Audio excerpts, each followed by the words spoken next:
Texas is not like the rest of the United States. Austin is not like the rest of Texas. For those that are not from here, you need to be aware of that, especially as you're making those business connections. Business connections are really just sales calls. And in Sales 101, you're taught to speak the other person's language. And I'm not talking about English here.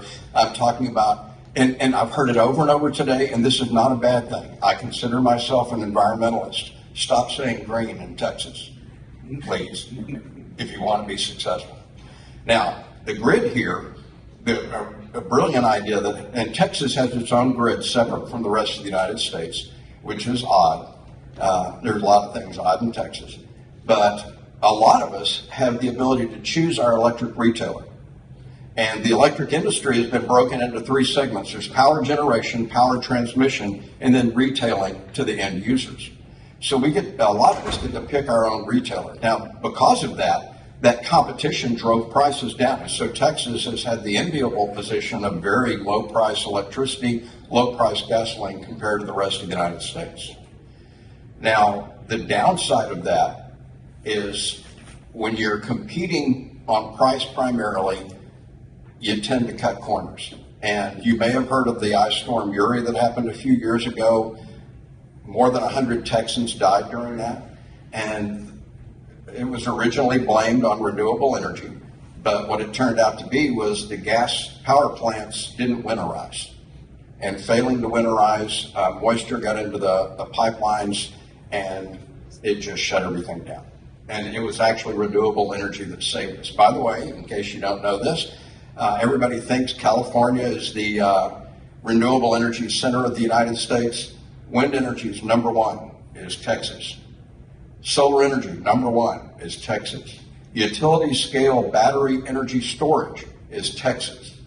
So we are not big oil Texas anymore, not oil and gas Texas anymore. We are big energy Texas. Now, we have to increase our energy generation within the next 6 years by 86%. That's like the grid we've taken 130 years to build has to almost double in size in a short period of time. Data centers and AI centers, Texas is becoming number one in that in the United States. Those are very power hungry industries. And so you may have gone to a party on a Friday night where somebody said BYOB, and you knew that meant bring your own bottle. Well, in Texas, there's a new acronym, BYOG, bring your own generation. So if you're going to establish a large power hungry company here, like a data center, for instance, we're encouraging those companies to plan their own energy generation. So that's one of the things that's different about Texas. Now, I'm in electric vehicles, as Eglantine mentioned earlier. My first 10 years of my career was oil and gas. I grew up in Houston. No matter what you did in Houston, you worked in the oil and gas industry. If you were a waiter in a restaurant, you worked in oil and gas because that's what paid your bills. It's those oil men going out for the 3 martini lunch, you know. It's the big company get-togethers. So this state was really focused on oil and gas, and the collapse of the price of oil in the 80s drove a lot of people out of that industry, including myself. Now, EVs, everybody automatically asks, well, aren't they going to strain the grid? I mean, you're pulling even more electricity out. And here's the thing. There's a thing called V2X, vehicle to whatever. And that can be vehicle to grid, vehicle to your home, vehicle to load, and soon vehicle to business. That is going to stabilize the grid, making it a great place to do business, because as of this morning, there are 475,420 electric vehicles registered in the state of Texas. That is growing at the rate where it doubles about every 2 years right now, and that's after the slowdown. So Texas is going to be a great place for energy reliability in the very near future, and electric vehicles are going to have a lot to do with that. Thank you, Buzz.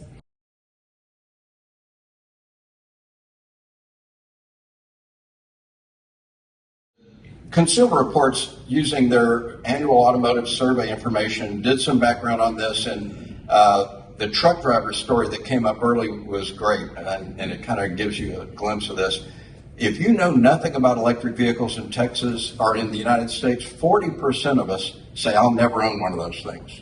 If you see one in your neighborhood, it drops to 22%. Friend gets one, 17%. You ride in one a few times, 10%. You drive one a few times, and the people who say they'll never own one drops to 4%. So it went from 40% to 4%, and that's experience. So what I would love to see, and this is just self-serving, is much more public transportation that's done with electricity, much more trucking that's done with electricity, because those people that are driving those trucks and driving those buses get that experience. And on the truck driver story earlier, same thing happened at PepsiCo. They bought some Tesla semis, and the drivers didn't want to have anything to do with them. After a short period of time, they would actually fight over who got to drive the electric truck that day. And the same thing happens in the world. Unfortunately, EVs have become politicized here in the United States, and the rest of the world is starting to walk away from it, so we need to wake up to this. But the best way to do that is personal exposure to EVs, and public transportation and shipping is going to have a lot to do with that. Now, earlier we heard from educators who were talking about the challenges for businesses locating good candidates for positions and then keeping them. Well, a great fringe benefit that companies can offer to their employees is free charging at work. But let's make that a two-way street. Let's not just put in dumb one-way chargers. Let's put in bidirectional chargers so that when electricity that normally is 14 cents per kilowatt hour in Texas goes to $9 a kilowatt hour, which it does in times of peak demand when the grid's under incredible strain, you can either save yourself a lot of money by taking your business off the grid and using the electricity that's in your employees' cars to run the building, and then give them free electricity the rest of the time. There are things that people aren't thinking about yet because they just don't have the experience with EVs, but it is going to change things to the point where our depreciating asset today, our automobile, is actually going to bring money into our families, into our businesses.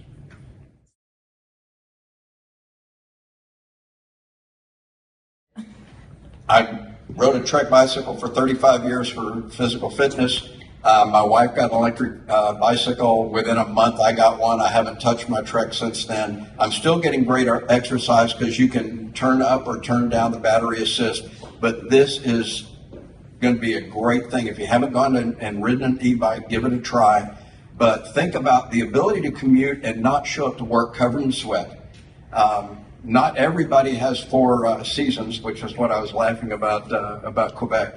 But this is amazing. And in our neighborhood, the Fort Worth trail system has been routed through our neighborhood now. So we have access to it, 2 blocks from my house. And I see families going out for 4 or 5 mile walks in the evenings as families with their children.